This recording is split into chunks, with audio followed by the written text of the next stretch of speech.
ஒரு காலத்தில் கடற்கரையில் ஒரு நண்டு வாழ்ந்து வந்தது. அது நேராக நடக்க முடியாது, ஆனால் பக்கவாட்டில் மட்டுமே நடக்கும். இதைப் பார்த்த அதன் நண்பன் ஆமை கேட்டது. நீ ஏன் எப்போதும் பக்கவாட்டில் நடக்கிறாய்? நீ நேராக நடக்க முயற்சித்தால் நன்றாக இருக்கும் அல்லவா?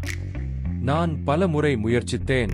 ஆனால் நான் எவ்வளவு கடினமாக முயற்சி செய்தாலும் என் இயல்பான நடையை என்னால் மாற்ற முடியவில்லை.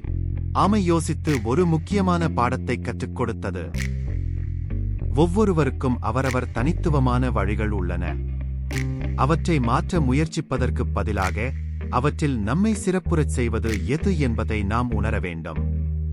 நண்டு மகிழ்ச்சியாக இருந்தது, பெருமையுடன் தனது தனித்துவத்தை ஏற்றுக்கொண்டது. கதையின் நீதி: நம்முடைய தனித்துவமான குணங்களைப் பற்றி நாம் பெருமைப்பட வேண்டும். ஏனென்றால் நாம் ஒவ்வொருவரும் நம் தனித்துவமான குணங்கள் மூலம்தான் பிரபலமாக முடியும்.